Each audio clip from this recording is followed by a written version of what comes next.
Shinzo Abe.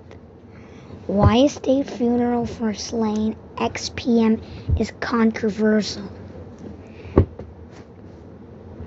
Shinzo Abe reshaped Japan's foreign policy, which won him both supporters and detractors. A week ago, the global great and good were gathered in London for the state funeral of Britain's Queen Elizabeth II. Now many of them are heading to the other side of the world for another state funeral for Japan's slain former Prime Minister Shinzo Abe. But the Japanese, it appears, are not thrilled about it, not least because it's estimated to cost 11.4 million, 1.65 billion yen, and 10.1 million yen. In the last few weeks, opposition to the state funeral has been growing. Polls suggest more than half of the country's population is now against holding it. Earlier this week, a man set himself on fire near the Prime Minister's office in Tokyo. And on Monday, around 10,000 protesters marched through the streets of the capital, demanding the funeral be called off. But on the other hand, the event is drawing Japan's allies from across the globe. U.S. President Joe Biden will not attend, but his Vice President Kamala Harris will. Singapore's Prime Minister Lee Hsien Loong is coming. So is Australian PM Anthony Albanese.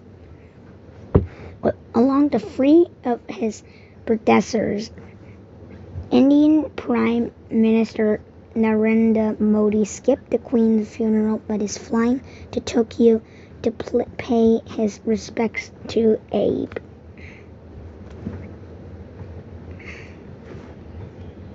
What does it say about Abe that even as world leaders gather for his funeral, many in his own country are opposed to it?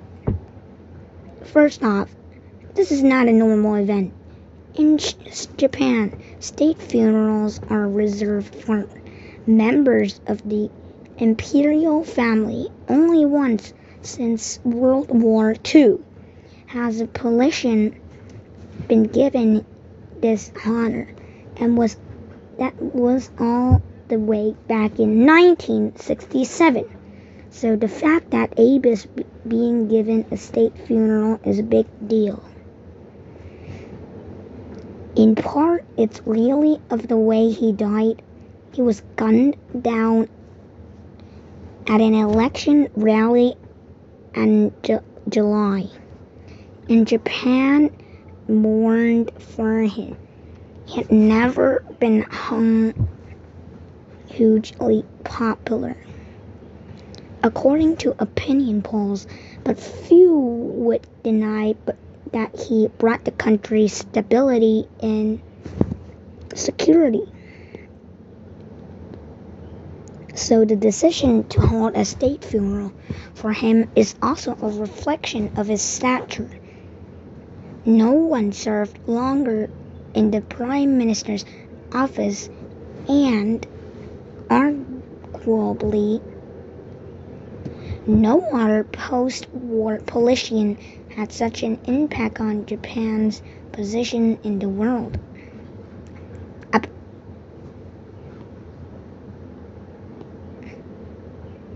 Abe's shocking death drew thousands of mourners. He was ahead of his time, says Professor Kazuto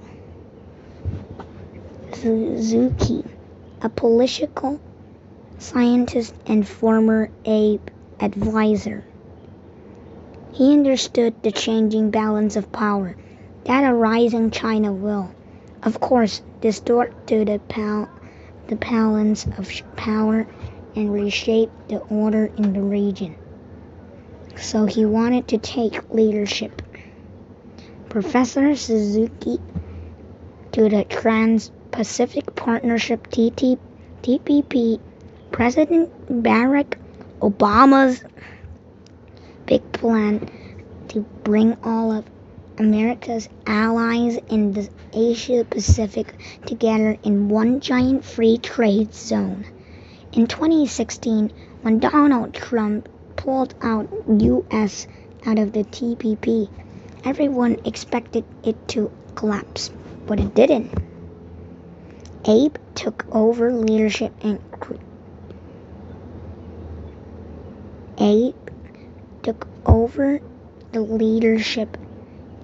created the even more confusingly named Comprehensive and Progressive Agreement for Trans-Pacific Partnership, or CPTPP. It's a terrible name, but it signaled a new willingness for Japan to take the lead in Asia. He also played a key role in the creation of Quad, an alliance between the US, Japan, India, and Australia.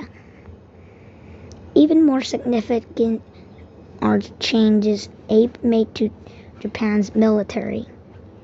In 2014, the then Prime Minister forced through legislation that reinterrupted Japan's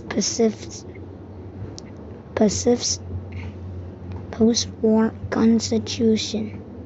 It allowed Japan to exercise collective self-defense. That means for the first time since World War II, Japan is able to join its U.S. ally in military action beyond its own borders. The legislation was hugely controversial, and the ripples are still being felt today. The thousands who marched in Tokyo against the state funeral accused Abe of leading Japan towards war. Abe passed the Collective Self-Defense Bill. Protester Machiko Takumi said, "It means Japan will fight with the Americans," which means he made Japan able to go to war again. That's why I oppose a state funeral. Japan is a country traumatized by war, but it's not just memories of atom bombs that make people angry about Abe.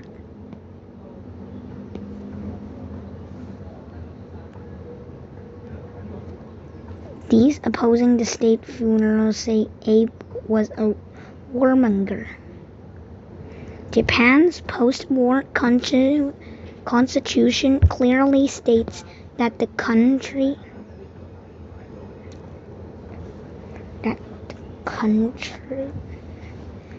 renounces the right to wage war. If he wanted to change that, Abe should have called a referendum, but he knew he would lose. Instead, his law reinterrupted the meaning of the Constitution. Abe is seen as somebody who was not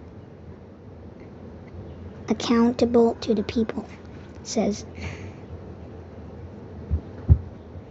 Professor Koichi Nakano of Tokyo Sophia University. Whatever he did it against the constitutional principles.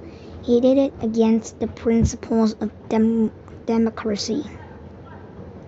But to his supporters, all of this misses the point. Before any other world leader, Abe saw the rising threat from China and decided Japan had to become a fully paid-up member of the Japan alliance. Abe had a very futuristic vision, says his former advisor, Mr. Suzuki. He saw that China will rise, and the United States will retreat from the region. In order to keep the United States involved in this region, he realized we need to have the power to defend ourselves. A rearmed and capable Japan is certainly welcomed by Washington and by many other countries in Asia who are equally worried about China. Abe found willing partners in Canberra and Delhi. When he was killed, Mr. Modi declared a national day of mourning in India.